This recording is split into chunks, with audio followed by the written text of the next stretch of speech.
ये हमने पैसा जो है 11/11/2021 में 1 लाख रुपए और फिर 7/12/2021 में 2 लाख, यानी कुल 3 लाख रुपए आरटीजीएस के माध्यम से उनके अकाउंट में दिए थे कि हम मार्च में ही, यानी विगत मार्च में जो है हम एफआईआर करना चाहते थे, लेकिन हमारे मीडिया के मित्रों ने ये कहा कि हिंदू समाज की बात है, आपस में आप इस विवाद करेंगे तो हिंदू समाज आहत हो जाएगा, इसलिए आप अभी रुक जाइए।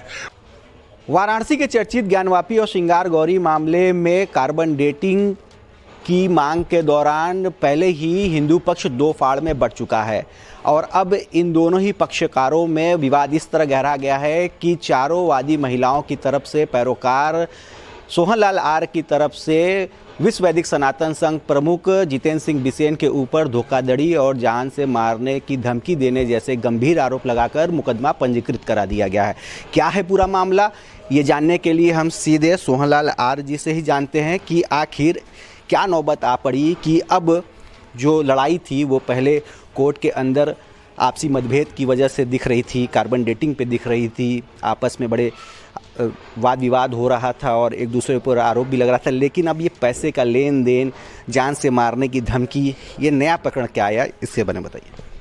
जितेंद्र सिंह बिसेन के खिलाफ हमने एफआईआर किया है। हालांकि जितेंद्र सिंह बिसेन हमारे अच्छे मित्रों में से हैं। ये हमने पैसा जो है 11/11/2021 में 1 लाख रुपए और फिर 7/12/2021 में 2 लाख, यानी कुल 3 लाख रुपए आरटीजीएस के माध्यम से उनके अकाउंट में दिए थे, जिसका अकाउंट नंबर भी यहाँ पर स्पष्ट है। क्या अकाउंट है ना, उनका अकाउंट नंबर है 90920100169794। IFC कोड है जो है PUNBOSUPPGB5 बैंक है ना, बैंक धारा जितेंद्र सिंह बिसेन और बनारस में गदौलिया स्टेट बैंक के माध्यम से ये जो है आरटीजीएस के माध्यम से उनको दिया गया था। जो है ये देने का उद्देश्य ये था कि हम लोगों में बहुत गहरी मित्रता थी, अब भी गहरी मित्रता है।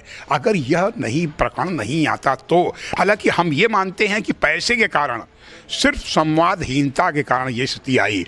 जब हम फ़ोन करते थे तो फ़ोन नहीं उठाया करते थे, हमने अब 12 महीने इंतजार किया। और एक रोचक प्रकरण बता दें आपको कि हम मार्च में ही, यानी विगत मार्च में जो है हम एफआईआर करना चाहते थे, लेकिन हमारे मीडिया के मित्रों ने ये कहा कि हिंदू समाज की बात है, आपस में आप इस विवाद करेंगे तो हिंदू समाज आहत हो जाएगा, इसलिए आप अभी रुक जाइए। उस समय बात कर हम 8-9 महीना रुके थे, लेकिन फिर भी हम ये प्रयास करते शायद अब ईश्वर उन्हें सद्बुद्धि दे देगी, हमारा पैसा मिल जाएगा, भले ही एक साथ न मिले, किस्तों में मिले। और यहाँ पर संतोष सिंह जी, जो उनके उस समय उनके बदले जो मित्र हुआ करते थे, उसमें कार्यवाहक अध्यक्ष नहीं हुआ करते थे, संतोष सिंह, पंकज अग्रवाल जी, यहीं पर जहाँ पर हम खड़े हैं, यहीं पर आकर हम 1-1 लाख रुपए हम टुकड़े टुकड़े में 1 महीने के अंदर दे देंगे। हमको कोई बात नहीं भाई, हमारा पैसा मिल जाए, हमको कोई आपत्ति नहीं है। जो है तो अचानक 1 लाख रुपए देने वाले थे, तो फिर बिसेन जी साहब को फ़ोन किए, बिसेन जी ने पता नहीं क्या बात हुई कि अभी बाद में बात करके देते हैं। फिर आज तक कोई वार्ता इसमें हुई नहीं। सोहनलाल आर्य जी, ये सवाल है कि आखिर ये पैसा आप किस बाबत उनको दिए हैं, क्या उन्होंने वादा किया था, क्या आपको वो दिलवा रहे थे, नहीं वो चीज़ें पूरी हो पाई, आखिर क्यों आपने ये पैसा उनको दिया? हाँ, तो सर रहते तो गोंडा में हैं, लेकिन दिल्ली में अक्सर उनका प्राय निवास हुआ करता है। तो उन्होंने कहा कि देखिए, दिल्ली में जब मकान बिकते रहते हैं, फ्लैट बिकते उगते रहते हैं, अगर उसमें पहला चीज़ तो अगर आप टुकड़े टुकड़े का पैसा दे देंगे, ले लेंगे, पहले टोकन मनी आप दे दीजिए, 10 लाख रुपए दे दीजिए। हमको 10 लाख तो नहीं है भाई साहब, मतलब प्रॉपर्टी के एवज में आपने उनको दिया। तो हमका 3 लाख है, क्या ठीक है उसको दे दीजिए। फिर जो है लेकिन बाद में 3 लाख देने के बाद, वह 3 लाख देने के बाद अचानक टर्निंग पॉइंट, विष्णु शंकर जैन जी, हरिशंकर जैन जी से इनकी कुछ खटपट हो गई, दूरियां बढ़ गई। और दूरियां बढ़ने के कारण, चूँकि हम इनके मित्र हुआ करते थे, इसलिए हमसे भी दूरियां बढ़ गई। टेलीफोन करें, टेलीफोन न उठाएं, और विवाद का मुख्य बिंदु यही है, संवादहीनता। अब आप क्या चाहते हैं? पुलिस में एफआईआर करा दिए हैं, क्या पुलिस कार्रवाई में जुट गई है, और अब आप क्या चाहते हैं? जिस समय हमने तहरीर दिया, उसी समय थानाध्यक्ष साहू ने उनसे बात किया। हमने विसेन साहब का नंबर दिए, हम कहे विसेन साहब का ये नंबर है। विसेन साहब से बात हुई, उन्होंने कहा कि हाँ 3 लाख रुपए सोहनलाल आर्य जी से हमसे प्राप्त हुए हैं, लेकिन यह मुकदमे के दौरान दर्ज करने के लिए दिया गया है। फिर हमने उसी मुकदमे के दौरान के भाई साहब मतलब ज्ञानवापी सिंगार गौरी मामले में आपने मुकदमा खर्चा के नाते, जैसा उनका कहना है कि उनको पैसा हाँ, तो हम कहे हमने आपको 2021 में दिया, मुकदमा दर्ज हुआ 8 अगस्त 22 में, तो इसमें ये कहाँ से आया था। और दूसरी चीज, मुकदमा जो है ये 95 में हम वादी बने हैं और 8 अगस्त 1996 में सर्वे कराए हैं, तो हम तो पारंगत हैं। अब फिर उसी मुकदमे को आधार को लेकर के ये मुकदमा हुआ है, पूरा टाइटल सूट भी वही है, तो आप यहाँ से कहाँ बात करते हैं। अब फिर आप तो मुंशी हैं, आपको पैसे की क्यों, पैसा आपको कोई क्यों देगा।